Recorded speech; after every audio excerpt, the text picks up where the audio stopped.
pregunta, señor presidente. La Auditoría Superior de la Federación informó que hizo la auditoría al Centro Nacional de Control de Energía, CENACE, y detectó que del 2019 al 2022 hubo 554 solicitudes de generadoras de energía eléctrica, pero de estas solo se admitieron 100, que es el 18%, o no fueron consideradas por la Comisión Reguladora de Energía, la CRE. Me llamó mucho la atención porque estas plantas de generación de electricidad son la mayoría fotovoltaicas. Entonces yo creo que ahorita, si queremos conseguir el compromiso que hizo México en la COP de Egipto de disminuir en un 35% las emisiones de energía, necesitamos mucha energía eléctrica, y pues mientras más oferta, mejores precios. Y eso es por un lado, y además estas empresas, pues la generación y transmisión y distribución de electricidad ha caído.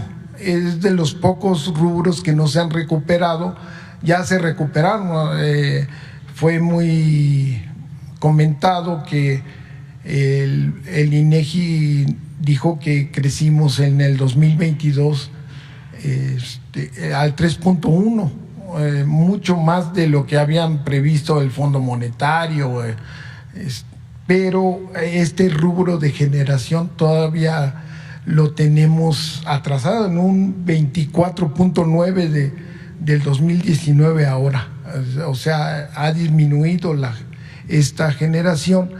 Yo sé que, porque lo hemos investigado en SDP, los abusos que había en lo que se conocía como el autoabasto, que estas se hacían para el autoabasto para no pagar a la comisión, pero lo que hemos investigado es que estas empresas, bueno, no todas, muchas empresas de estas que están solicitando estos permisos ya no se concibieron al principio como para el autoabasto, pero ahora están diciendo que van a respetar la ley de la industria eléctrica con las modificaciones que se hicieron en el 2021. Entonces, ¿qué está pasando ahí? ¿Por qué no están? He visto que hay, por ejemplo, un proyecto fotovoltaico, La Esperanza, en Campeche, que no se le ha dado el permiso, un parque fotovoltaico o planta solar en Sonora que se llama Quín.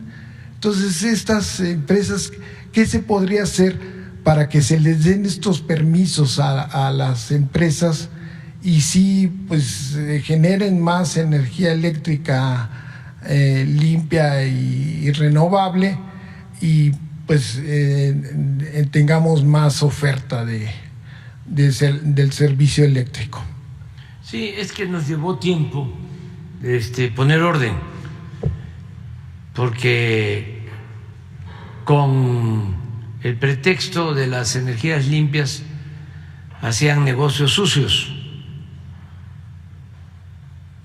y estaban pues destruyendo a la Comisión Federal de Electricidad. Ese era el propósito. Cómo querían acabar con Pemex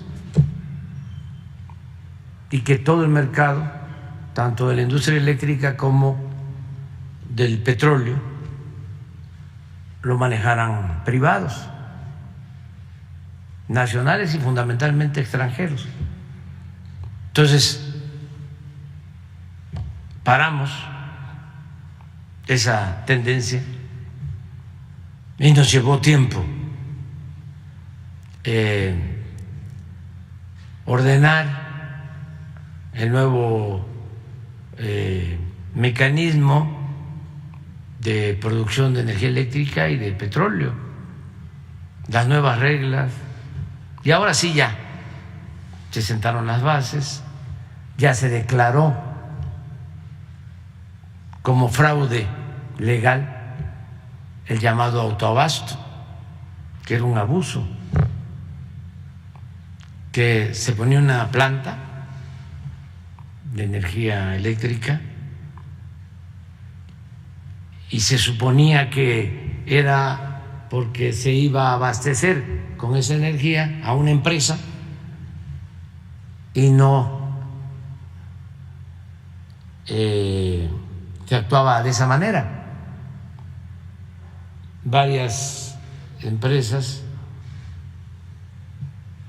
farmacias, comercios, los Oxxos,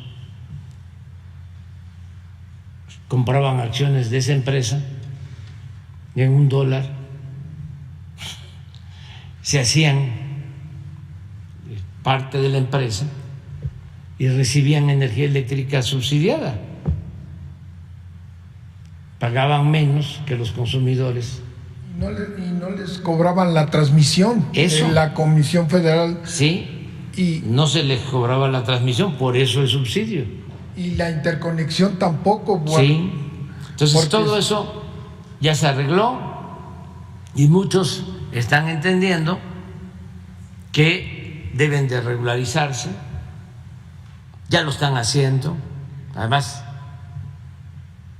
los felicito porque estamos hablando de miles de empresas y de comercios que se colgaban.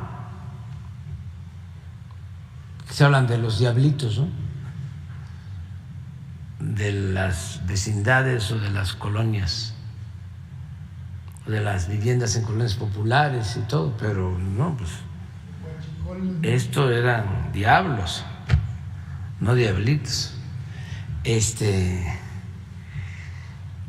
se colgaban. Entonces ya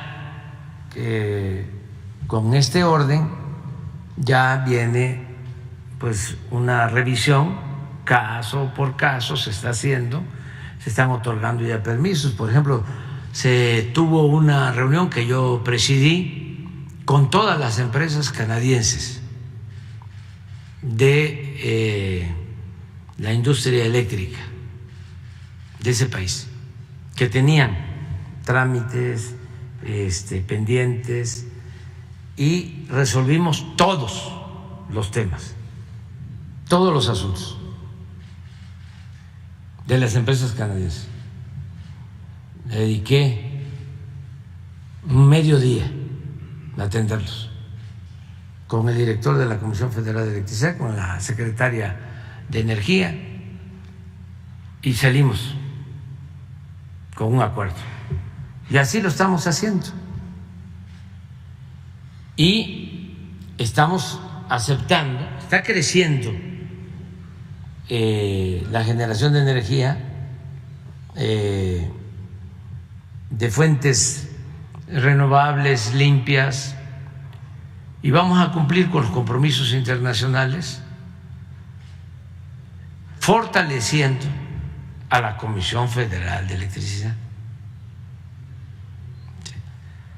Lo dije desde el principio, 46% del mercado a la industria privada eléctrica, 54% a la Comisión Federal de Electricidad, porque es la que atiende a los consumidores domésticos. La Comisión Federal de Electricidad. Si desaparece la Comisión Federal de Electricidad o se debilita, si fracasa como querían los neoliberales, entonces nos quedamos en estado de indefensión, dependiendo de los grandes monopolios privados, extranjeros, que manejan en otras partes y que ya casi tenían el control de todo el mercado en nuestro país. ¿Y eso qué significa para el consumidor? Tarifas altas, lo de España o de Europa. Aquí no ha habido aumentos en el precio de la luz, no hay aumento en el precio de las gasolinas, del diésel, del gas. Hemos cumplido. Porque hemos puesto orden. Si hubiésemos seguido con la misma política, que además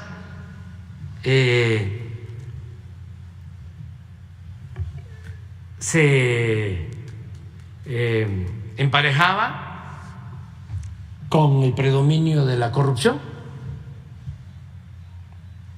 iba de la mano de la corrupción, pues estaríamos padeciendo mucho de altos precios, tendríamos una inflación como la de Europa. Nosotros tenemos una inflación de 7.8, pero Europa trae 9. Sí. Y la nuestra va a la baja, y en el caso de todo lo que significa el sector energético, nuestra inflación es la más baja si consideramos Europa y Estados Unidos. Estamos en 0.2 de inflación en energéticos por el control que hemos tenido. Pemex, fíjense, el año pasado, porque ayer fue nota en la prensa especializada en finanzas, obtuvo utilidades, claro, limitadas, pero obtuvo utilidades, aún no aumentando los precios de los combustibles. Destinamos un subsidio de 350,000 millones de pesos para que no aumentara el precio de las gasolinas y de los energéticos. Pero eso es fortalecer la economía popular, eso es control de inflación, y aún con ese subsidio se obtuvo utilidades en Pemex. Entonces vamos bien. Y sí estamos analizando todos estos casos y resolviendo. También no podemos, porque daban permisos a diestra y siniestra el gobierno anterior, sin tomar en cuenta la capacidad de las líneas de transmisión. Entonces no es, yo genero energía y voy a subir mi energía a la línea de transmisión. Pues se requiere un control, porque si no se genera pues un problema grave de falta de energías, accidentes, apagones. Entonces, para eso es el control, es decir, vamos planeando y que sea de acuerdo a nuestra capacidad, para no destruir el mecanismo que ya está establecido en la distribución de la energía eléctrica. Sí, el nearshoring yo creo que va a aumentar la demanda, ¿no?, de energía eléctrica. Y bueno, ya por último, nomás quería preguntar, ¿qué proceso administrativo está haciendo la COFEPRIS con Psicofarma, que es una empresa que abastece medicamentos para las enfermedades psiquiátricas, ¿no? Entonces, ¿qué procedimiento? Porque es lo que dicen en las farmacias, que porque no hay abasto de de estos medicamentos psiquiátricos. Yo creo que sí hay abasto, lo que pasa es que hay más control. ¿Puedes tú explicarlo?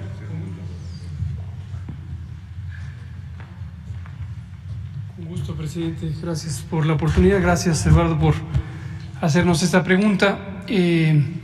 Así como hablamos ahorita de la infodemia, de la desinformación orquestada por medios corporativos que están al servicio de empresas, en el caso que presenté de vacunas, este es el caso también de los medicamentos para las enfermedades mentales y algunas afecciones neurológicas. Se los explico de manera sintética y espero que esto sirva para disipar la desinformación que ha sido provocada deliberadamente. Hay una empresa que se llama Psicofarma S.A.D.C.B. que había sido monopólica en la proveeduría, es decir, en la venta de productos al sector público de salud, a las instituciones públicas. Entre otras razones, ya era inquietante que hubiera un monopolio, prácticamente era un monopolio, una sola compañía que le proveía de estos medicamentos al gobierno por muchos años.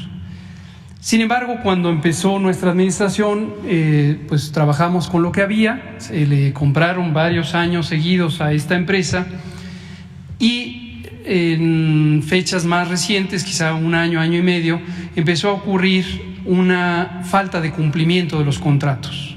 La empresa posponía las fechas de entrega, hacía entregas parciales, iba fallando en su responsabilidad, afectando obviamente al sector público de salud. Esto fue motivo de una serie de observaciones y sanciones por parte de la Secretaría de la Función Pública, que obviamente solo tiene competencia para sancionar a una empresa como proveedora del segmento público, de las instituciones públicas gubernamentales. La empresa, por supuesto, ha sido libre de proveer al sector privado. Pero adicional a eso, COFEPRIS realizó una inspección de las dos plantas de esta empresa que están en la Ciudad de México y se encontraron múltiples anomalías preocupantes. Algunas tienen que ver con la fabricación misma de los productos, una contaminación cruzada, residuos de un medicamento que quedaban en la línea de producción y se mezclaban con otro medicamento distinto. Obviamente eso no es aceptable.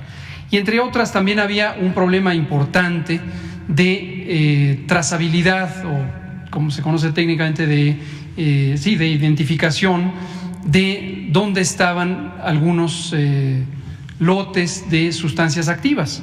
Aquí estamos hablando de psicofármacos, es decir, medicamentos donde algunos de ellos pueden ser estupefacientes. Y esto, entre otras cosas, lo supimos porque existe un mecanismo internacional que se llama la Junta Internacional de Fiscalización de Estupefacientes, JIFE.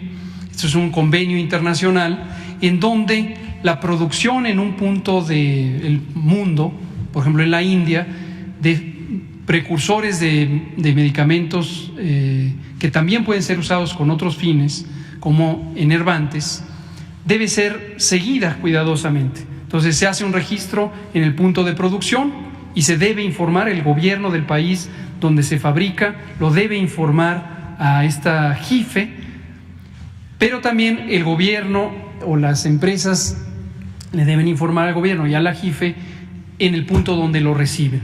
Y hay elementos donde no cuadra, se produjo más, se envió más, pero aparentemente llegó menos. Y ese es el problema de trazabilidad que parece tener otras preocupaciones importantes. COFEPRIS, obviamente, ejerciendo su responsabilidad, sancionó a esta empresa y le paró líneas de producción. Finalmente, lo que ocurrió es que esta empresa hizo algo muy parecido a lo que hizo otra empresa al inicio del sexenio, una empresa que era monopólica de medicamentos contra el cáncer, que retuvo medicamentos, decimos escondió medicamentos para el sector privado. Y entonces hay un desabasto en el sector privado. Nótese que en el sector público sí tenemos los medicamentos porque los compramos a proveedores internacionales. Termino diciendo, en referencia a la infodemia, algunos periódicos, Reforma fue el primero, sacan noticias, también comentaristas médicos de hospitales privados, asesores de negocios de salud, hicieron la idea de que el gobierno había fracasado o fallado en su empeño de comprar medicamentos y que por una mala planeación. No, en el sector público tenemos medicamentos contra estos problemas de salud mental y neurológicos. Donde falló es en el sector privado. ¿Por qué razón? Porque esta empresa era también casi monopólica para el sector privado y hoy no le está proveyendo de medicamentos porque los escondió. Y la presión que quieren ejercer en este momento, como en su momento lo hicieron para la empresa PISA, que es a la que me refiero con los medicamentos oncológicos al inicio del sexenio, quieren hacer esta presión para que la sociedad, la ciudadanía, nos presione a que COFEPRIS le quite las sanciones. ¿Cuál es absurdo? Obviamente la COFEPRIS ejerce su responsabilidad al cuidado de la población y no hay razón para que se le quiten estas sanciones. Estamos trabajando ahorita en un mecanismo en el que el sector público, donde sí tenemos los medicamentos, pueda recibir a las personas que normalmente se atienden de estos padecimientos en el sector privado, de modo que de manera expedita se les puedan también surtir recetas en el sector público. No vamos a mandar medicamentos al sector privado, por supuesto. Esta es la historia. Gracias. Muy bien. Vamos, Omar. Presidente, buenos días. Omar Niño de San Luis Potosí. Presidente, usted ha estado mencionando que tratará de no dejar obras pendientes antes de que termine su administración, pero en la Huasteca Potosina hay un poco de preocupación porque está la importante carretera de Ciudad Valles a Tamazunchale. A simple vista se ve como un avance de un 60% y viene lo más complicado, que es de Matlapa a Tamazunchale, que es una sierra que usted conoce, y la pregunta es si se acabará esta carretera antes de que termine su administración. Sí, la vamos a terminar y sí tengo la preocupación y la ocupación en esa carretera porque ya tenemos poco tiempo y hemos tenido algunas demoras porque hay grupos ahí que abusan, que quieren sacar raja de la necesidad que tenemos de concluir la carretera. No quiero ser más específico, pero ellos sí me entienden. Nada más para que sepan que ya estoy informado y ya estamos actuando. Entonces, vamos a continuar con la carretera. En Tamazunchale hay un problema histórico de que es una sola calle y es muy difícil, muy complicado hacer un libramiento, pero atravesar Tamazunchale es como un viacrucis y la gente lo sabe. Entonces le di instrucciones a Jorge Nuño, secretario de Comunicaciones, para que avancemos también en eso, que se busque la forma, porque está rodeado de cerros. Entonces se tiene que hacer pues un corte arriba, ¿sí? Es una obra de ingeniería civil, pero se puede. Y le instruí de que podamos fraccionar la carretera, es decir, entregar por tramo a empresas, que no sea una o dos empresas, sino si podemos contratar a 10, que lo hagamos para avanzar más. Esto mismo estamos haciendo en el Tren Maya y en otras obras para ir ganando de tiempo, pero decirle a la gente de la Huasteca Potosina que es un compromiso terminar esa carretera. Ya voy a ir para allá con ese propósito. Pues yo creo que en un mes voy a estar por allá. ¿A la Huasteca o a la capital? A la Huasteca. Quiero ir a ver la obra. Quiero ir a la supervisión de la obra. Porque orden dada, no supervisada, no sirve de nada. para decirlo amablemente. Gracias, presidente. Si me permite hacerle un cuestionamiento al director del IMSS, por favor. Director, no sé si usted tenga conocimiento de la problemática que hay en San Luis Potosí con los trabajadores y trabajadoras del gobierno del estado. Hace algunas semanas, por instrucciones del gobernador, decidió quitarles la seguridad social a los trabajadores. Sin embargo, metieron un amparo y ganaron. Aquí el problema, y se supone que se les va a restituir su derecho. Sin embargo, aquí hay una gran problemática. Ellos también contaban con un servicio médico particular con un tope de dinero. Pero el pasado fin de semana, que aquí viene lo más complicado, es que el pasado fin de semana muchos trabajadores que estaban en tratamientos, cáncer o cuestiones operatorias, posoperatorias, fueron sacados de las clínicas, de los hospitales, fueron al IMSS y dijeron que todavía no estaban dados de alta y ahora están en un limbo porque van a ver coartados sus tratamientos. Además, es muy compleja la situación porque le quitaron la seguridad social a los trabajadores que firmaron para ampararse, pero la otra parte continúa con este servicio. Estamos hablando de 5,000 trabajadores, de los cuales algunos tienen IMSS, algunos otros no. Preguntarle, director, cuál es su posición y qué le diría a los trabajadores, sobre todo porque hay trabajadores que ya son de edad adulta, tienen tratamientos con enfermedades incluso crónicas degenerativas y hoy no saben a dónde acudir y no saben qué hacer porque no tienen prestación médica particular, se les retiró y también el IMSS, aunque ganan el amparo, pero están ahorita en este momento, no saben a dónde recurrir. Sí. Muchas gracias. Sí, recibimos esa notificación por parte del gobierno del estado que pues desde hace varios años sus trabajadores estaban atendidos, estaban asegurados en el Seguro Social. Hay algunos gobiernos estatales, municipales, universidades públicas, sistemas de agua también, que tienen aseguramiento con el IMSS, no con el ISSSTE o con alguna institución al servicio de los trabajadores de los gobiernos estatales como existen en otros lugares. Cuando recibimos la notificación, pues nosotros pues, lo que contestamos siempre es, pues es una determinación del gobierno estatal, pero se tiene que cuidar siempre la continuidad asistencial, sobre todo cuando hay algún padecimiento grave. Una de las primeras buenas noticias es que el IMSS Bienestar está entrando también a San Luis Potosí. De hecho, el día de ayer empezamos la implementación en varios hospitales. Sin embargo, sí creemos que en el caso de que hubiera un amparo y que les hubieran otorgado la suspensión, sí se tiene que continuar con el aseguramiento hasta que haya una resolución definitiva.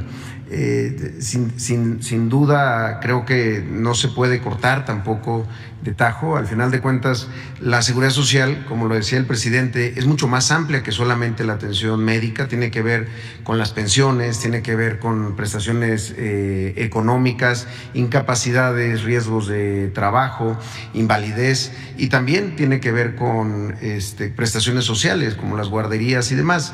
Entonces, pues vamos a hablar con el gobierno estatal intentando encontrar algún mecanismo para que justo la continuidad de la asistencial no se pierda en esos casos. Ahora, sobre el seguro privado que pudieran haber tenido algunos trabajadores, de eso no tengo conocimiento honestamente. No me suena muy regular que tengan un aseguramiento del seguro y al mismo tiempo una cobertura privada, porque al final de cuentas no deja de ser siempre muy limitada. Generalmente los propios trabajadores, cuando hay un cambio o se les ofrece un seguro privado, pues tendría que ser de gastos médicos mayores, además de incluir una pensión, incapacidades por riesgo de trabajo, enfermedad del trabajo. O sea, es mucho más amplio lo que ofrece el Seguro Social. Pero vamos a revisar estos casos particulares, pues justamente para que no haya suspensión en la continuidad de la atención médica y sobre todo pues quienes ya pudieran ser atendidos también por el IMSS Bienestar.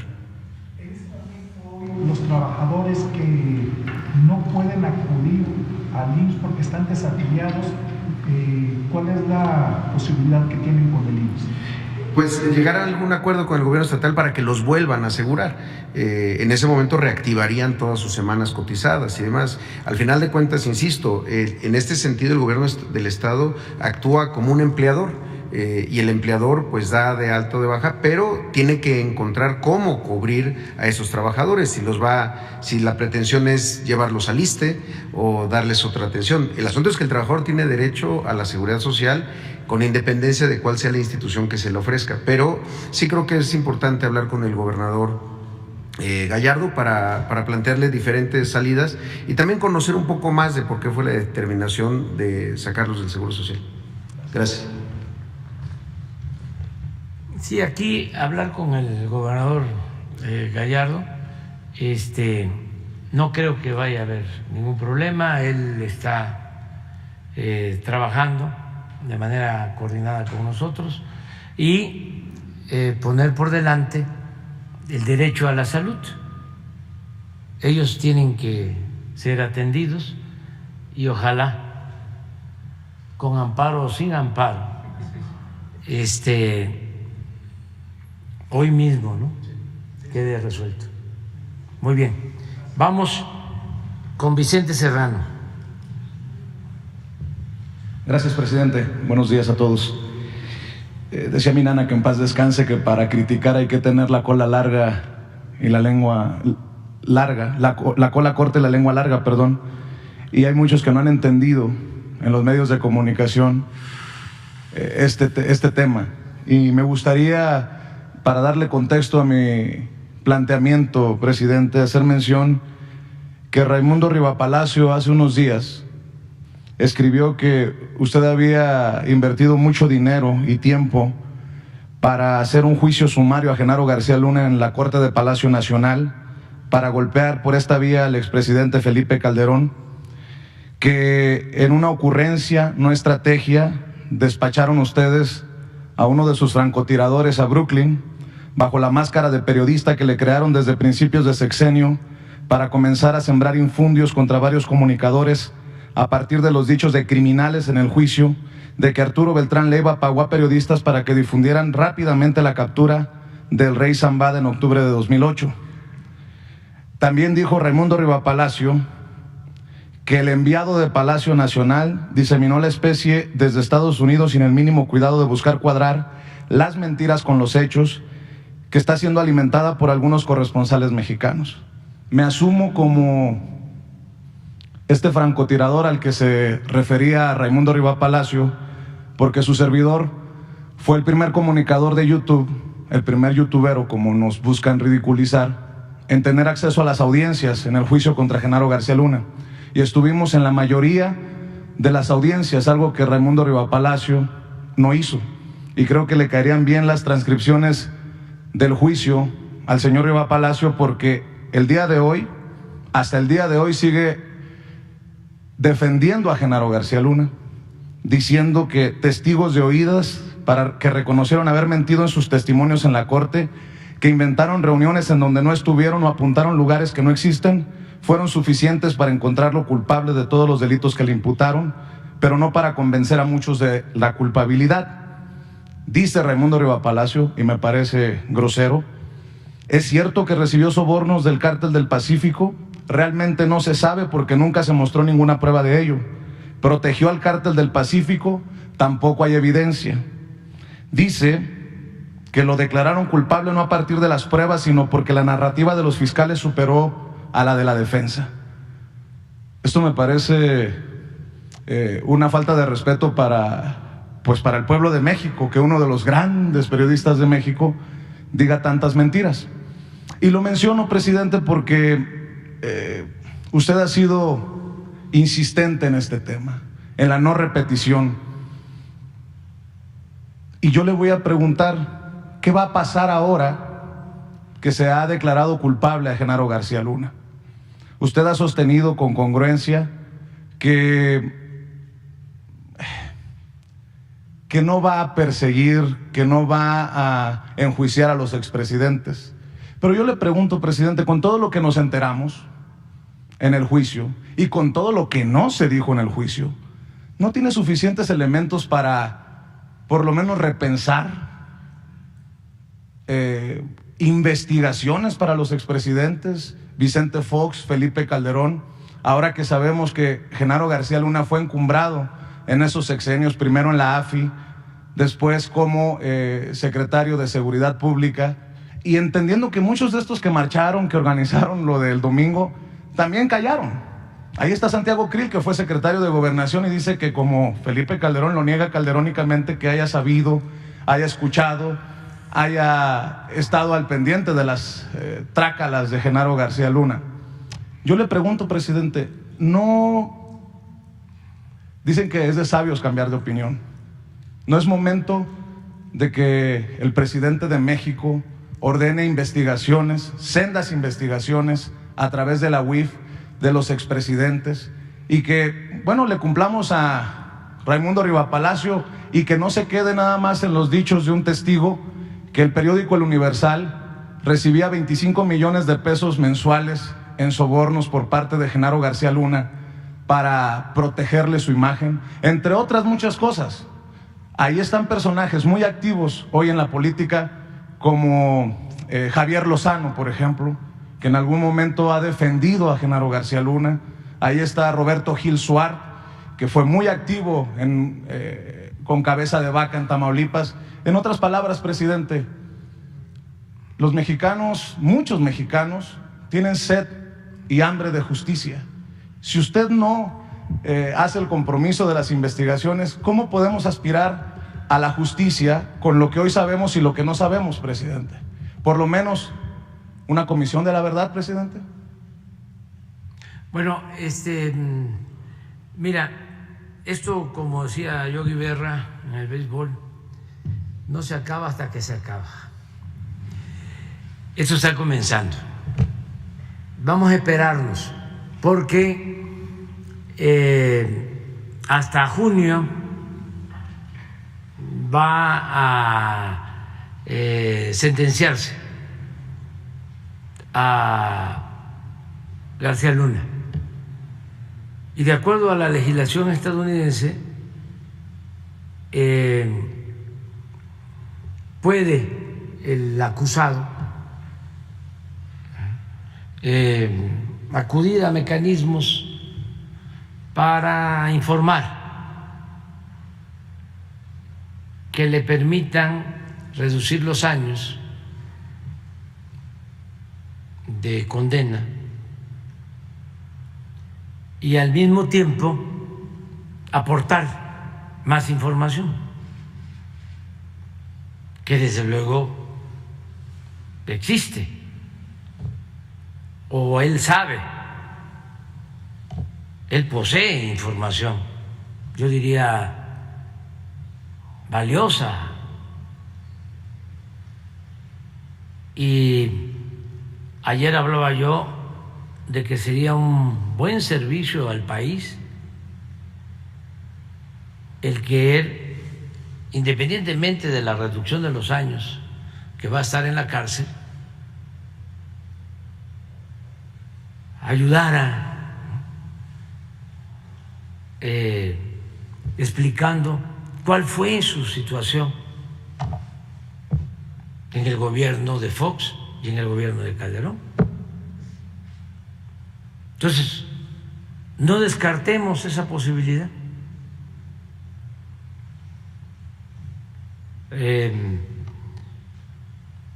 Porque existe el mecanismo y a él lo están condenando a 20 años como mínimo de cárcel, hasta pena perpetua. Entonces, él tendrá que decidir. Yo creo que para el gobierno de Estados Unidos, para la justicia estadounidense y para el gobierno de México, pero sobre todo en bien de nuestros pueblos, sí valdría la pena que hablara García Luna. Porque entonces, si se conoce todo, cómo entró al CISEN, porque es una carrera. Ahora que se oponen a la Guardia Civil, incluso a que la Guardia Civil dependa de la Secretaría de la Defensa, y hablan de militarización, lo que quisieran es que la Guardia Civil fuese como la Policía Federal y que estuviese bajo el mando de una especie de García Luna, cuando se trata de la seguridad del pueblo. Quienes deben ser responsables de la seguridad del pueblo deben de ser íntegros, incorruptibles, completamente honestos. Hablábamos también que un ladrón común y corriente pues debe ser castigado, pero un ladrón que al mismo tiempo actúa como servidor público, debe ser doblemente castigado, porque está incumpliendo pues su compromiso de servir a los demás. Tiene una doble responsabilidad. Entonces, sí sería muy bueno el que él hablara cómo entró por el CISEN, porque esto viene de tiempo atrás. Presidente. Es importante eso. Y luego, ¿por qué el AFI? Yo recuerdo dos cosas del AFI. Cuando me desaforaron, me tocó ir a declarar a la Procuraduría. Y pues traía yo todo en contra, pero sobre todo los medios. ¿Y saben qué me hicieron? Que cuando salgo de la Procuraduría, los del AFI me rodean como si yo fuese un delincuente para la foto del Reforma. ¿Quién era el director del AFI? García Luna. Luego, me quitan el fuero, me voy a mi departamento, a Copilco, y un señor del AFI, que por cierto ya está en otra vida, que en paz descanse, también del mismo grupo, lo identifican, sacan hasta fotografías en donde estaba ya indagando. Yo vivía en ese entonces junto al CUC, al Centro Universitario, Centro Cultural Universitario, que es de los dominicos, y entonces éramos vecinos. Por ahí querían entrar a mi departamento del AFI. Entonces, a ver, ¿qué relación con el fiscal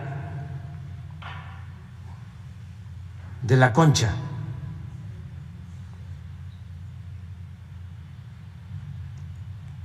¿Qué relación con el que estaba en el CISEN, en ese entonces. Luego, Guillermo Valdés. No, pero ese no estaba. Ese estaba, había otro, porque ese llegó con Calderón, porque era periodista, supuestamente investigador, tenía una empresa de encuestas junto con, o la tiene, sí, junto con Gea Isa, junto con el hijo de don Jesús Reyes Heroles. Imas era el que estaba, creo. No, eso fue después. Imas fue con el de Hidalgo, ¿cómo se llama? Con Osorio, sí, pero el CISEN es clave. Creo que Tello Pion, porque después de Tello estuvo también el finado, el que fue de la Marina, Wilfredo Robledo. Pero bueno, entonces, ¿cómo llegan ahí al AFI, ¿no? Y luego, ¿cómo lo nombra secretario de Seguridad? Pero hay dos cosas más.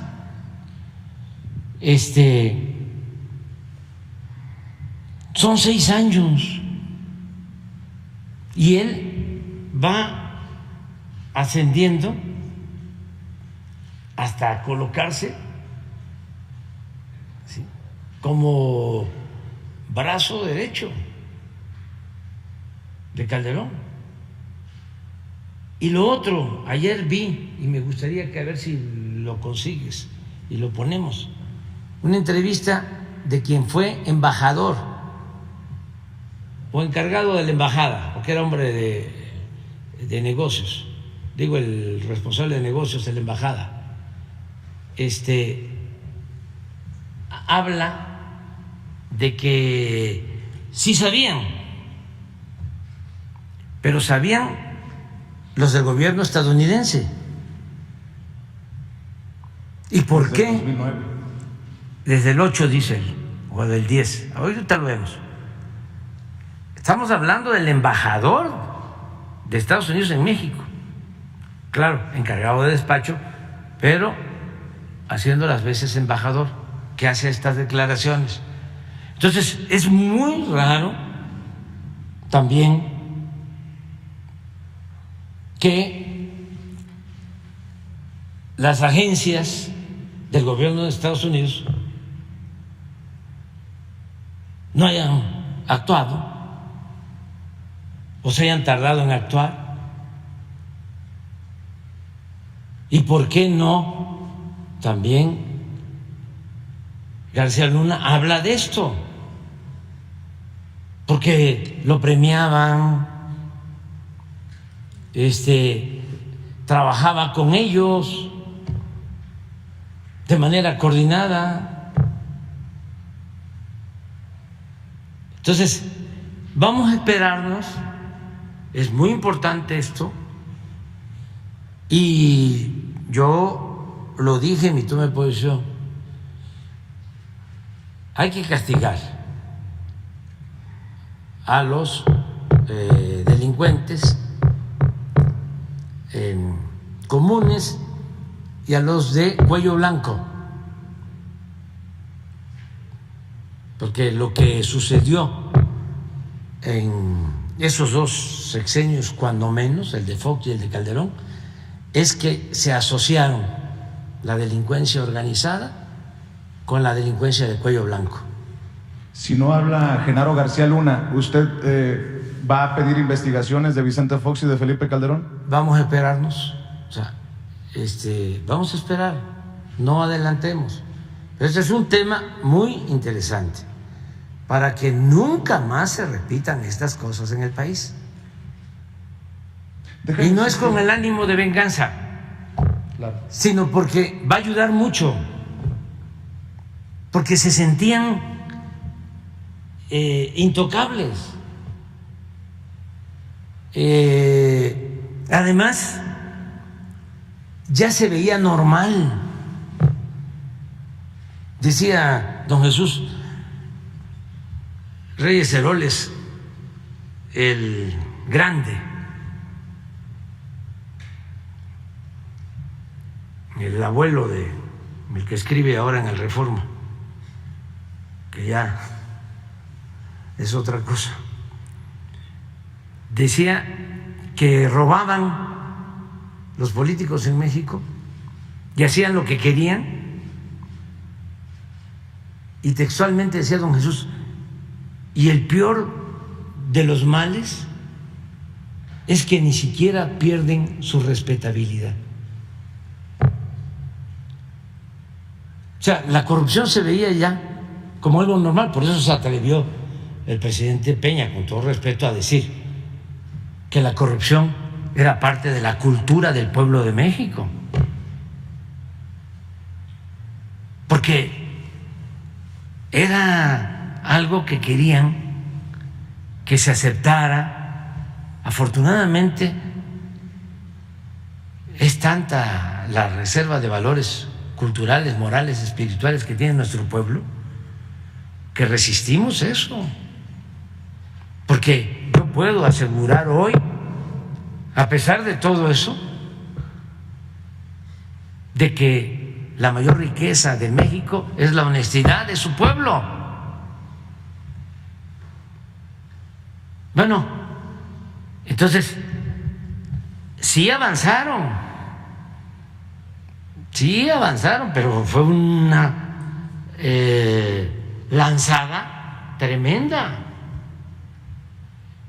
Desde el que no tranza, no avanza, hasta la moral es un árbol que da moras, político, pobre político,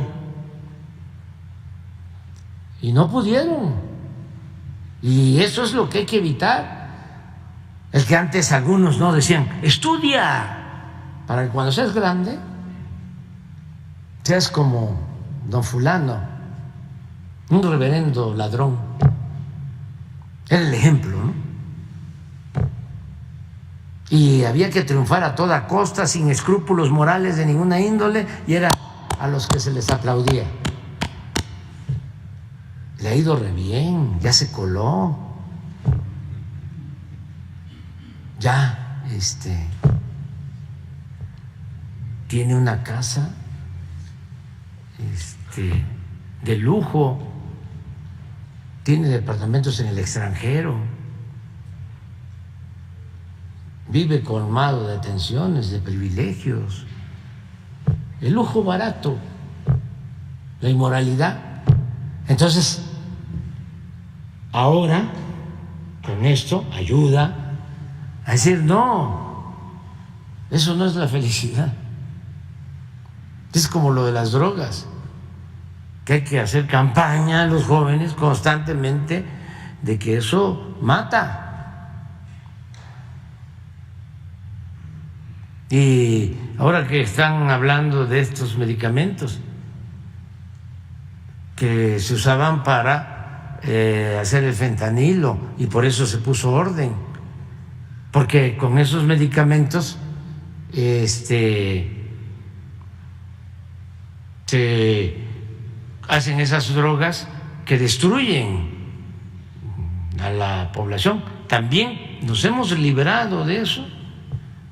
Lo más que ha protegido al pueblo ha sido la tradición cultural de México, nuestras culturas, es lo que más nos ha ayudado. Entonces, sí, sería muy conveniente que García Luna hablara. Y luego la relación con los medios. O sea, nada más que nos explicara cómo tenía tan buena fama, porque pues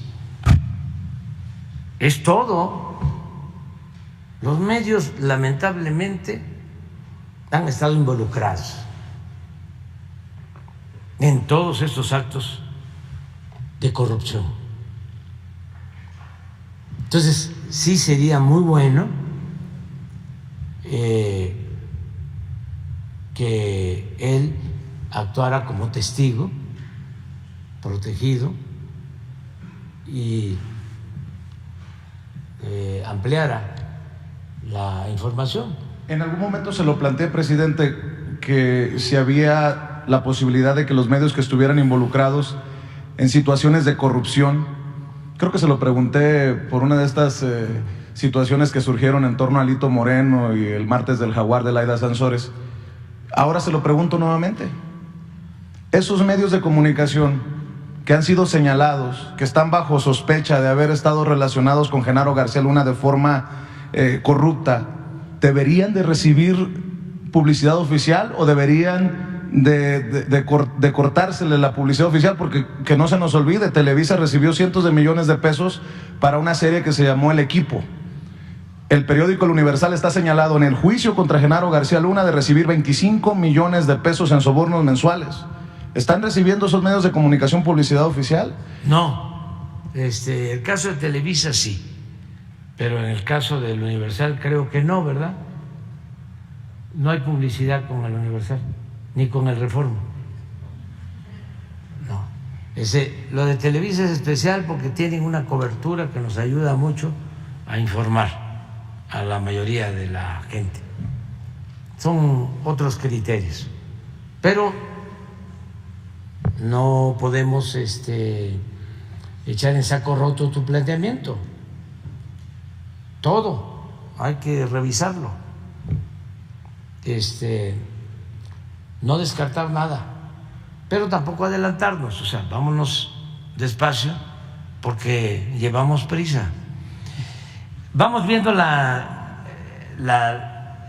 es una señora internacionalista la que le hace la entrevista, Salazar, Ana María Salazar. Mientras lo encuentran, presidente, un cuestionamiento, un planteamiento. ¿No es suficiente con lo que ya sabemos? ¿Con lo que usted sabe? No. ¿Para iniciar investigaciones para una comisión de la verdad? No, es que es muchísimo mejor tener todos los elementos. Se lo digo porque ahí están los se rieron ahorita los compañeros, los de cola larga y lengua larga, mintiendo arteramente. No, pero no, eso no debe de importarnos mucho. O sea, si fuese por eso, ya nos hubiesen derrotado. No, si fuese por Gómez, ¿cómo se llama? Riva Palacio, o por Ciro, o por Loret, o Marín, o López Dóriga, etcétera, etcétera, etcétera, etcétera, ya no existiríamos políticamente. O sea, no. Hay también, a ver si consigues un video, un mensaje que me gustó mucho de la gente. Es que hay una gran creatividad de nuestro pueblo. Dice, no se meta, o alguien así, se destruyen solos.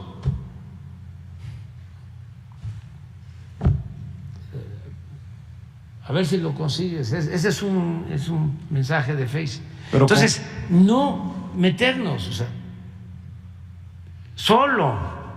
Imagínense la vergüenza de, ¿cómo se llama? Riva Palacio. Riva Palacio, cuando dice que no entraban los dólares, ¿no?, en una maleta. No, ese fue Sarmiento. No. Riva Palacio habló de la tonelada de... Esa es la tonelada de dinero, o sea, defendiendo a García Luna. Pero últimamente Riva Palacio, en un análisis que hacen, también así como lo que vimos ayer de Loret de Mola, ya aceptando Riva Palacio Es que puede ser que hoy escriba otra cosa, pero como dicen una cosa, dicen otra. Bueno, a Loret le faltó aclararnos por qué, teniendo tan cercano a García Luna, nunca se enteró. Fue cuasi vecino de García Luna en Miami. Faltó decir su vinculación con García Luna, cómo fue que llegaron al acuerdo para el montaje. Le faltó decir muchas cosas. Bueno, entrevista, a ver si la consigues por ahí. Esa también es buena. Entrevista a Calderón, no sé si él o otro periodista, y Calderón dice: si resulta que García Luna, ¿sí?, es culpable, yo voy, ¿sí?, a dar una aclaración sobre el tema. Entonces estamos esperando la aclaración. Además, aquí está la tribuna. Sí, lo invito aquí. O sea, que nos explique su relación con García Luna. Y además, ¿ese fue el que le preguntó? No, fue Loret. No. ¿Quién fue? Loret. Ah, fue Loret. Sería bueno porque esto ayuda mucho a la gente a informar. O a lo mejor ya le cuadra, ya ve que Leo Zuckerman decía que no le cuadraba la acusación. Ahora, si viniera aquí, nos comprometemos a que no haya preguntas, nada más que dé su testimonio. ¿Y por qué decimos que aquí? Bueno, porque fue presidente, haya sido como haya sido, y no es para presumir, pero esta conferencia la ven muchos, ¿sí? A ver, la entrevista. A ver, primero, pero la otra es muy buena porque es un embajador.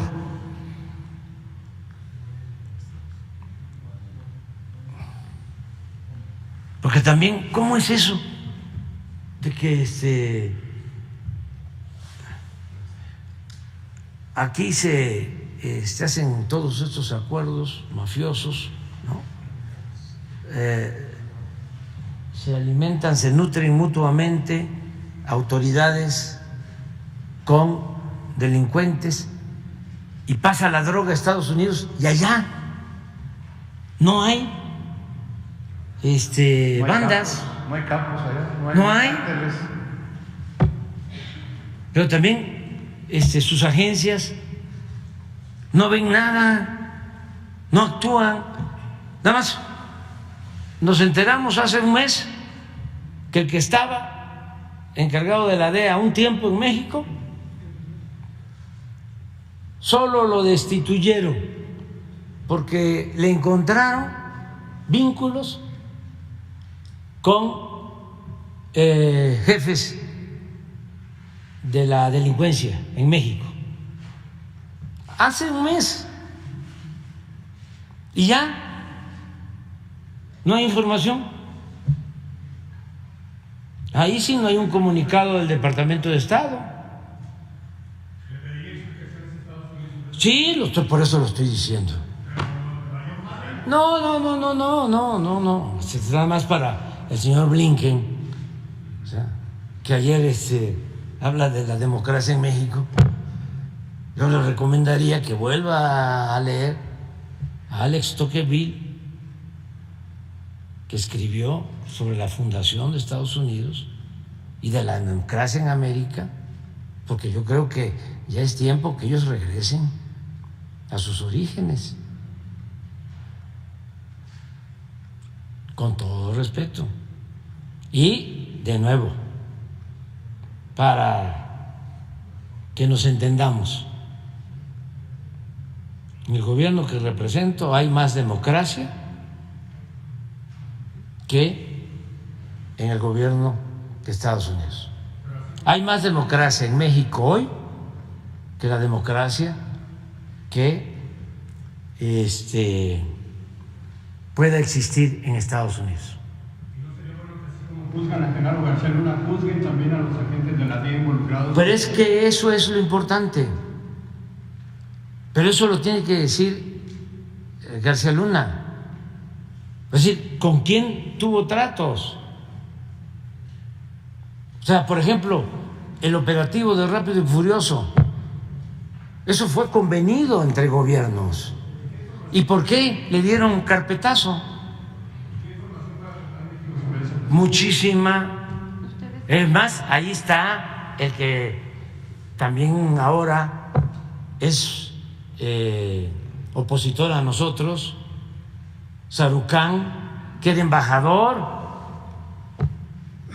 cuando Rápido y Furioso. No solo García Luna, el presidente, ¿qué? ¿No lo sabía? ¿Tampoco? Cuando introducen armas, pues estamos hablando de un operativo de gobiernos que deciden introducir armas a México para que esas armas le lleguen a los delincuentes, armas supuestamente preparadas con sensores, para que así, es que es increíble, o sea, el nivel de ingenuidad y de ineptitud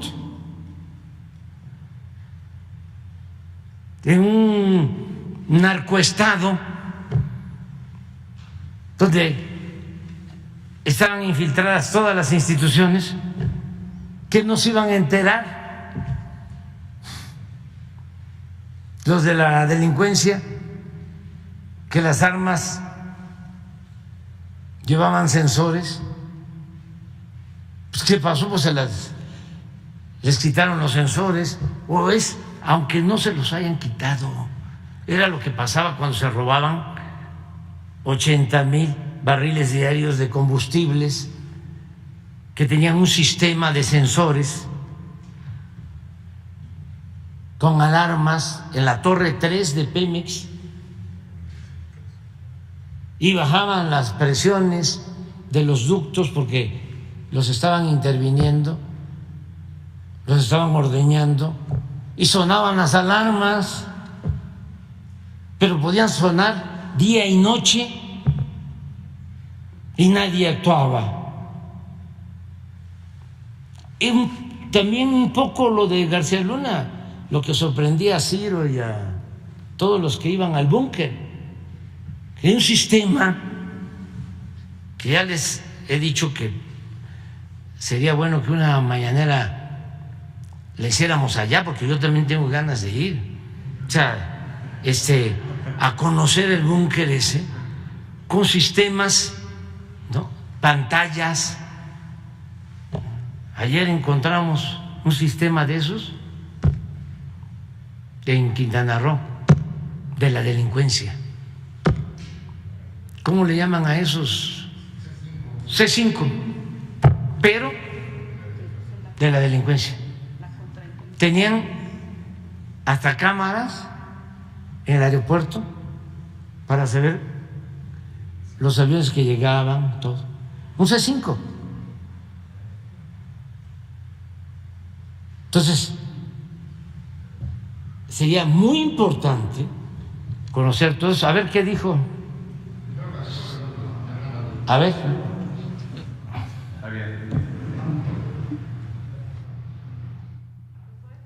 Aquí en Latinus al expresidente de México, Felipe Calderón, y lo cuestioné sobre el papel de Genaro García Luna en su gobierno. ¿Volvería a poner a García Luna ahí? Quizá con la información que ahora hay, quizá no, pero es una información que no tenía yo en 2005, 2006, cuando decidí nombrarlo, por ser entonces un funcionario prominente, ¿no?, en la Administración de Justicia en México. ¿Podemos esperar de Felipe Calderón una disculpa pública si termina siendo condenado en Estados Unidos García Luna? Vamos a ver, yo no quisiera especular Carlos, y además a mí me parece muy importante, no solo el tema del principio de presunción de inocencia, lo que sí es cierto, y describo ahí en el libro de Decisiones Difíciles, es que si es condenado por las cosas que se le acusa, por supuesto que yo lo considero una verdadera traición y una lealtad, y ahí asumiré mi parte de responsabilidad de haberlo nombrado. Bueno, eso es todo. El otro está mejor. O sea, está mejor. Agregado de negocios por muchos años. Además, es un gran conocedor de México. Es una de las personas, ahora retirada, pero una de las personas que más conoce cómo funciona la política mexicana y sobre todo cómo debe de funcionar la relación bilateral entre ambos países. Él fue agregado de negocio cuando estaba el tema, cuando Genaro García Luna era secretario de Seguridad Pública. Y entonces le pregunté, tuve la oportunidad de preguntarle a John Philly, no solamente sobre esta demanda del senador Grassley, este senador que está investigando a la DEA y el FBI, sino también le pregunté qué se sabía desde la embajada sobre los vínculos de García Luna con el crimen organizado, y esto fue lo que me comentó. Eso es precisamente la pregunta que yo me hago. Miguel Madrigal, es agente de la DEA. Él presentó las evidencias de una conversación que él personalmente tuvo con el Grande, Sergio Villagrán. Y el Grande en el 2010 le dice que García Luna está en la nómina del Chapo. Mike Madrigal nunca informó a nadie en mi embajada. Y digo mi embajada porque yo lo compartía obviamente con el embajador en ese entonces, Carlos Pascual, con Joseph Evans, el jefe de la DEA. Éramos el núcleo de lo que era en ese momento la iniciativa Mérida, y estábamos aportando millones y millones de dólares a la Secretaría de Seguridad Pública. Y lográbamos muchas cosas. Hacíamos mucha colaboración y tuvimos muchos buenos, positivos efectos, y todo el mundo pensaba que García Luna realmente era la figura, era el policía, era distinto, no era como otros policías mexicanos. Ese era un hombre que simplemente se dedicaba al trabajo, y lográbamos grandes cosas en materia de colaboración judicial. Mike Madrigal en 2010 sabe por la boca del Grande que hay información que indica que él está en la nómina. ¿Qué hace Mike Madrigal con esa información? Aparentemente, Ana María, él le dijo eso a los fiscales americanos en los Estados Unidos, lo más probable en Houston en ese momento, y no hicieron nada. Nunca informaron a nadie en el Departamento de Estado, nunca informaron al embajador en la Ciudad de México, y entonces se quedó en una caja fuerte o algo así. Y la gran pregunta que yo tengo y yo comparto con el senador Grassley es si la DEA tenía información creíble, y obviamente era creíble porque fue suficiente para condenar a García Luna, cuando Mike Madrigal declaró hace 2 semanas en una corte abierta en Brooklyn. Si tenía esa información en 2010, ¿por qué no lo compartieron con los oficiales diplomáticos que estaban a cargo de la colaboración bajo Mérida? Es un gran incógnito, y yo también, como ciudadano privado ahora, yo quiero saber por qué. Ahora, yo sí le reclamé al embajador Philly, dije, va a ser muy difícil para el auditorio de Gabinete de Seguridad aceptar que sea tan desorganizado el gobierno de los Estados Unidos. Y le pregunté sobre cuál es el proceso que debería de existir dentro del gobierno de Estados Unidos que pudiera ordenar este tipo de información, este tipo de inteligencia o este tipo de acusaciones, porque ha surgido mucha información de estos testigos que condenaron a Genaro García Luna, surgen más nombres de estos testigos que incluso mencionan expresidentes. Y entonces, pues le pregunté, ¿y entonces ahora qué va a pasar? ¿Cómo se va a coordinar el Departamento de Estado? ¿Qué exigencias van a poner sobre la mesa? Porque este tipo de juicios y obviamente este tipo de acusaciones tienen un gran impacto en la relación bilateral. Y eso fue lo que me respondió. Ana María, como tú bien sabes, por tu tiempo en la administración Clinton y antes trabajando con el gobierno americano, existen mecanismos, muchos mecanismos de colaboración de información. Hay uno en particular que se llama, por sus siglas en inglés, SARC. Significa la Comitiva para la Revisión de Actividades Especiales, Special Activity Review Committee. Es un proceso en Washington que el Departamento de Justicia tiene que coordinar. Son efectivamente la Secretaría Ejecutiva de este ejercicio.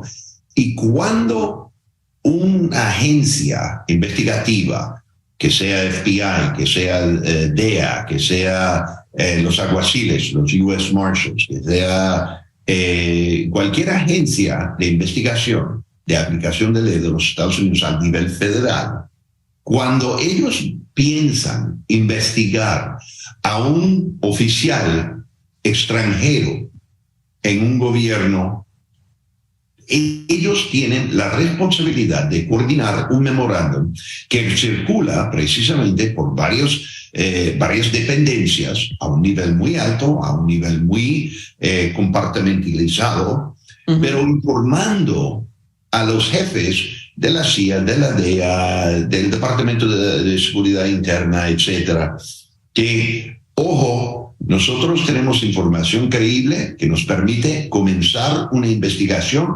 sobre fulano o fulana de tal en el gobierno de país X.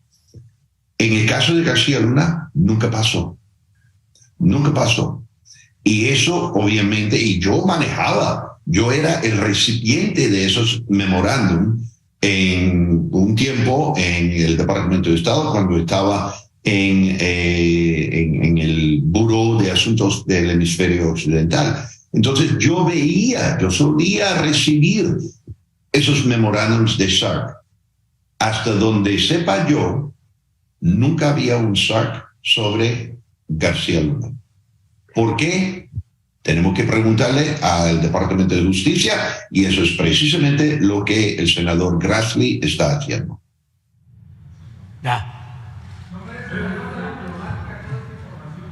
No, público, o sea, espérense todavía. Presidente, en el caso rápido y furioso, tope donde tope, porque hay que recordar que en ese entonces era vicepresidente Joe Biden y el presidente era Barack Obama. Que se informe todo, o sea, el que nada debe, nada teme. Y no pueden ocultar información, ni en el gobierno de Estados Unidos, ni en el gobierno de México. No se puede. Para cerrar, presidente, y dejar el micrófono para los compañeros, ¿ya se desistió de la idea de demandar a César de Castro? No. Le pregunto por esto. Yo platiqué con César de Castro, lo veía inquieto, hasta preocupado por las consecuencias de lo que aquí ha dicho usted en la mañanera. Y también hay que decirlo que tanto Miguel Arzate de Canal 14 como su servidor y otros compañeros hemos sido señalados como los enviados especiales de Palacio para hostigar, dicen los periodistas de Milenio, que se han burlado de nosotros por haberle cuestionado a César de Castro acerca de la mención de su nombre, de la exageración, por lo menos, si no es mentira, la exageración de César de Castro con su contrainterrogatorio al rey Zambada. El propio Carlos Loret de Mola y Claudio Ochoa, su corresponsal, se burlaban porque decían que después de que lo mencionaron a usted salíamos a hacer control de daños, como si nosotros trabajáramos para usted.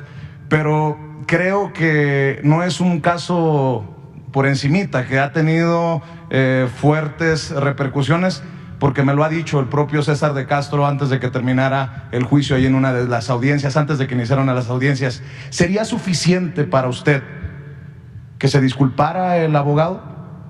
No, quiero saber cómo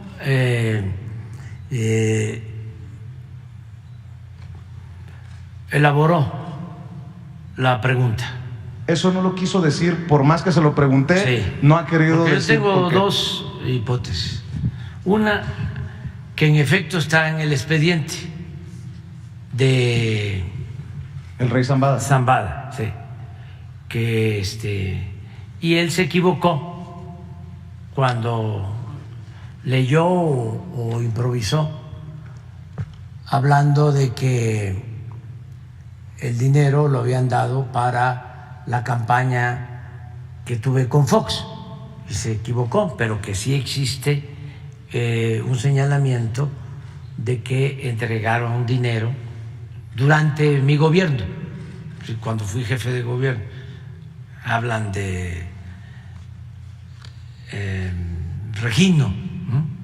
Entonces quiero saber eso, pues, primero. Segundo, la otra hipótesis es que le sembraron la pregunta. ¿Quién, presidente?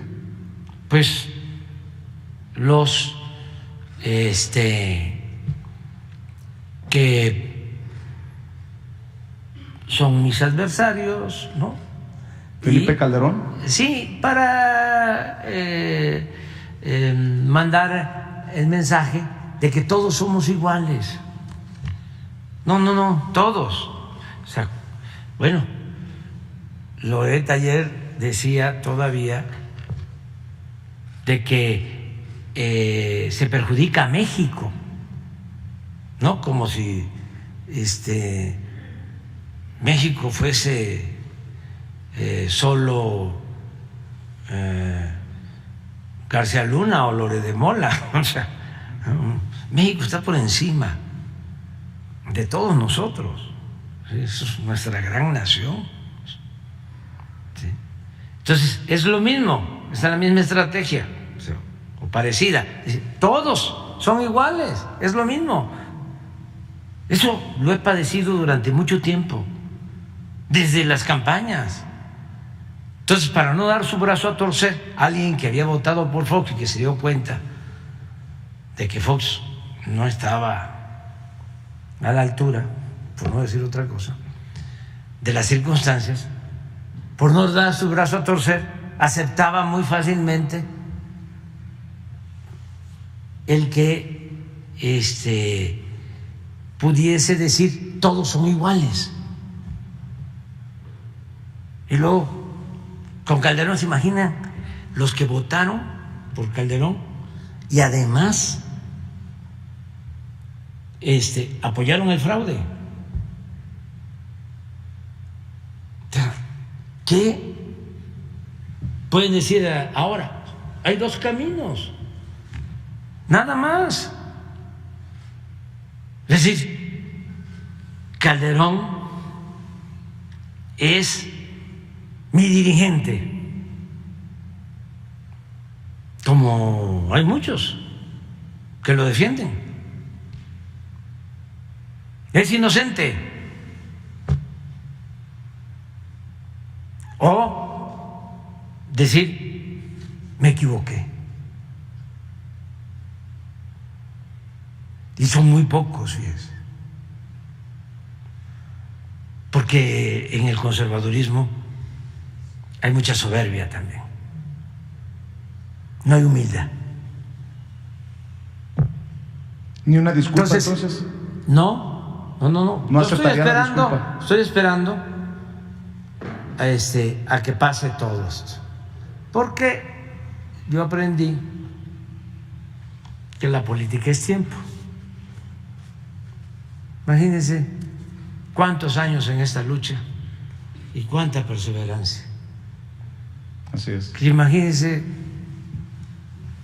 que nos tiraban a locos cuando empezamos, o que decían que no era cierto, de que el PRI y el PAN eran lo mismo, cuando yo hablaba del PRIAN. También el PRD Ahora sí. ¿Va a esperar a conocer los años de la condena? No, quiero saber exactamente, sí, todo, porque esto está iniciando, es muy importante para la vida pública del país, pero no pensemos en nosotros, ya nosotros vamos de salida, pensemos en los que vienen detrás de nosotros, en las nuevas generaciones. Tenemos que entregar buenas cuentas. Nuestros padres no nos entregaron así el país, como lo entregaríamos si no actuamos con rectitud y decoro. Cuando nos los entregaron era otra cosa el país. No había contaminación, no había la violencia que hay ahora. Habían más valores culturales, morales, espirituales, más respeto y diría menos corrupción. Sí había, pero no hay un periodo con más corrupción en toda la historia de México que el periodo neoliberal de 36 años. Ni se compara con los 3 siglos de saqueo colonial. Nada más hagan la cuenta de lo que se han llevado de oro y de plata en los últimos tiempos durante el periodo neoliberal en comparación con todo el oro y toda la plata que se llevaron los españoles en 3 siglos. Nada en comparación con la extracción de la riqueza de México en el periodo neoliberal. Nada, absolutamente. No, el periodo neoliberal fue terrible en México. Y se aplica lo que decía Tolstoy: un gobierno que no procura la justicia no es más que una banda de malhechores. Y eso fue lo que padecimos. Y eso es lo que defienden los que se manifestaron, no todos, porque vinieron algunos que ni sabían a qué, acarreados, y otros también desinformados, de buena fe. Escuchaba yo a uno que decía: yo no estoy en contra del presidente, yo estoy defendiendo al INE porque lo considero un buen instituto, una buena institución. Pues es falta de información, pero no es, no vamos a decir todos, los sectores conservadores de clase media los entiendo. O sea, es un estilo de vida muy aspiracionista,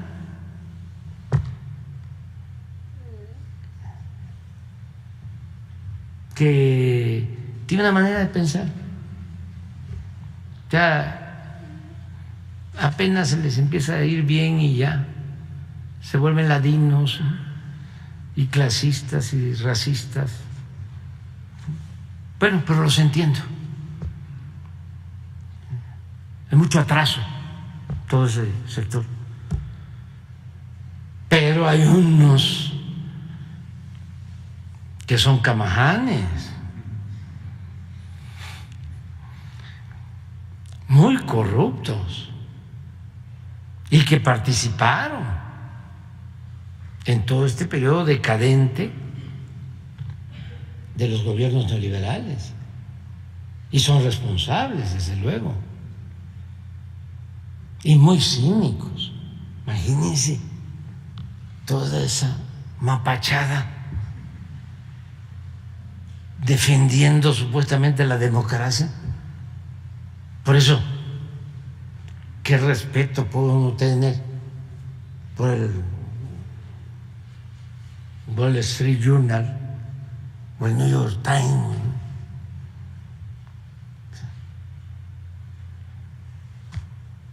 No tienen idea, o sea, apoyando a Claudio X González, a Aguilar Camín, a Krause, a La Bastida, a Fox, a Calderón, a García Luna, a la maestra del Bester, con todo mi respeto. ¿Sí? O sea, nada más, como es un periódico especializado en finanzas, les pediría yo que hicieran un análisis de dónde viven ellos, los convocantes y los dirigentes, y cómo obtuvieron sus fortunas, para ver si los van a seguir defendiendo. A lo mejor sí, porque pues ese es su propósito, defender la corrupción en el mundo. Cuando fui a la ONU, fui a denunciar eso, la profunda desigualdad económica y social que hay en el mundo. Casi 1.000 millones de personas que viven con menos de $1 diario, mientras una élite se ha hecho cada vez más rica, inmensamente rica. ¿Y qué se hace por enfrentar esa desigualdad? ¿Qué produce violencia? ¿Qué obliga a la gente a emigrar? Da tristeza. Y eso no lo tratan estos medios, ni el Wall Street Journal, ni el New York Times, ni el Financial Times, y menos el Reforma o el Universal, que hace 3 días un naufragio en Italia, más de 40 muertos de migrantes. También hace 2 o 3 días una volcadura de un autobús en Panamá, 40 muertos. Hace una semana, aquí en nuestro país, otra volcadura, 20 muertos de migrantes. ¿Y eso qué no se debe de atender? ¿Qué es lo que origina el que la gente se vea obligada a abandonar sus pueblos, a sus familias, para buscarse la vida como pueda en otras partes? Y eso no son temas. O lo del Perú, vuelvo a insistir, silencio, nadie habla. Un golpe de Estado, técnico, ¿sí?, con el apoyo, o cuando menos con la aprobación del gobierno de Estados Unidos, porque su embajador en Perú fue la primera en declarar en contra del presidente electo democráticamente, que hoy está en la cárcel. Entonces ya basta de hipocresías, vamos a cambiar el mundo, vamos a transformar la vida pública, vamos a purificar la vida pública en los países y vamos a establecer, así como en México, el humanismo y en el mundo la fraternidad universal. Y yo le tengo muchísimo respeto al presidente Biden, porque lo considero sincero, pero los aparatos continúan igual. Cuando dominaban toda América Latina y ponían y quitaban gobernantes a su antojo, es lo mismo.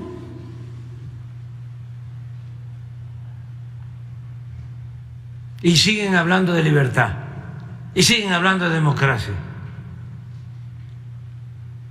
Pues que quede claro, con relación a nosotros, hay más libertad en México y más democracia que en Estados Unidos. Así de claro.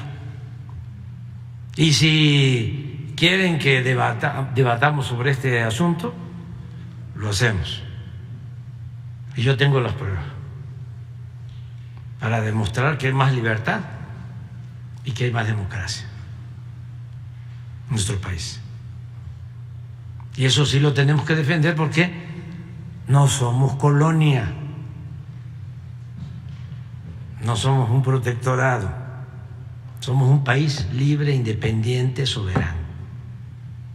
Y nosotros respetamos, y por eso exigimos que nos respeten. No es de que allá en el Departamento de Estado, ¿sí?, de repente escucharon lo que les mandó a decir Claudio X González o Krause o Castañeda. No, y a ver, un comunicado a favor de la marcha.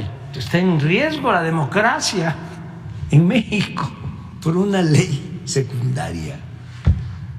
Dan pena ajena. Es ridículo.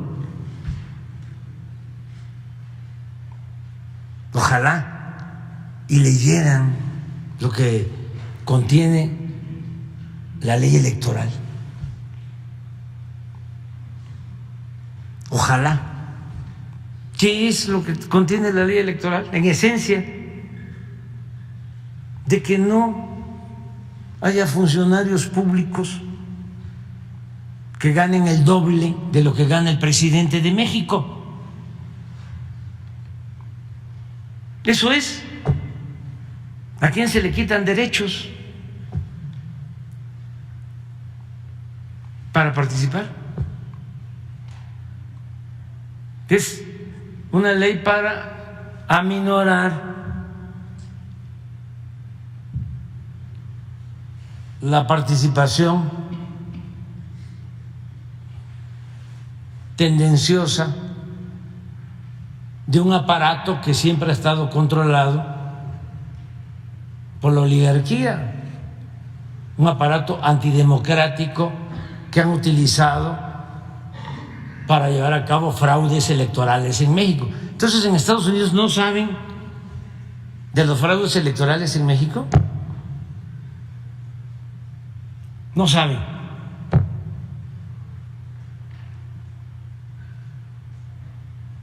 No saben quiénes son. No saben que la Bastida recibió dinero de Pemex para su campaña.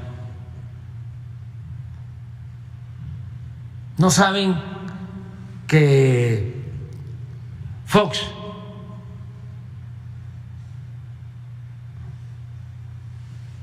apoyó el fraude electoral de 2006. No lo saben. No saben que Calderón se impuso mediante el fraude y para legitimarse declaró la guerra contra el narcotráfico utilizando a García Luna y causando un tremendo daño al país, inclusive a Estados Unidos, porque por esa decisión de imponer a Calderón se intensificó el narcotráfico y se inundó de droga a Estados Unidos. ¿No lo saben ellos? Son muy buenos para ver la paja en el ojo ajeno y no la viga en el propio. Ya me voy. Dios, vamos a desayunar.